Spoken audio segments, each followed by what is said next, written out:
ஓம் சாந்தி. ஒரு குரு தன்னுடைய 4 சீடர்களுக்கும் ஒரு விஷயத்தை கற்றுக் கொடுப்பதற்காக இன்றைய நாள்ல ஒரு விஷயத்தை சொல்றார். 4 சீடர்களுக்கும் தனித்தனியா கூட நிறைய பழங்களை எல்லாம் கொடுத்து யாருமே பார்க்காத ஒரு இடத்துல போய் உட்காந்து சாப்பிட்டுட்டு வாங்கன்னு அனுப்புறாரு.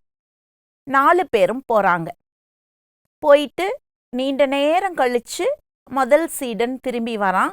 பழங்களை எல்லாம் சாப்பிட்டு முடிச்சுட்டு வராரு. திரும்ப அப்படியே 2வது 3வது சீடனும் வந்து சேர்ந்துடுறாங்க.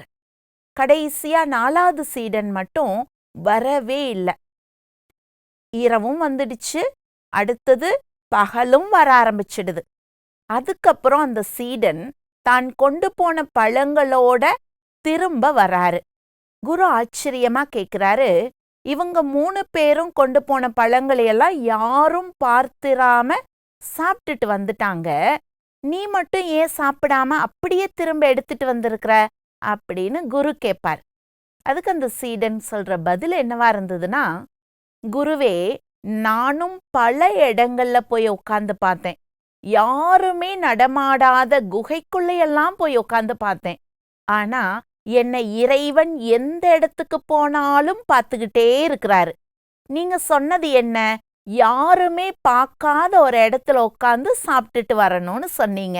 எனக்கு அந்த மாதிரி இடம் இந்த பூமியில கிடைக்கவே இல்லை. அதனால சாப்பிடாம திரும்ப வந்திருக்கிறேன்னு அந்த சீடன் சொல்றாரு. நம்ம எல்லாருமே பொதுவா என்ன நினைக்கிறோம்னா, யாரும் பார்க்கல, நான் இந்த காரியம் செஞ்சது யாருக்கு தெரிய போகுது? உண்மையிலையும் இறைவன் நம் அனைவருடைய செயல்களையும் பார்த்துட்டு தான் இருக்கார். அதனால அவரோட பார்வையிலிருந்து நம்ம தப்ப முடியாதுங்கிற உண்மையை உணர்ந்துட்டு நம்முடைய நன்மைக்காக அனைத்து காரியத்தையும் இன்றையிலிருந்து செய்ய ஆரம்பிக்கலாங்கிற ஒரு முடிவு எடுப்போம். ஓம் சாந்தி.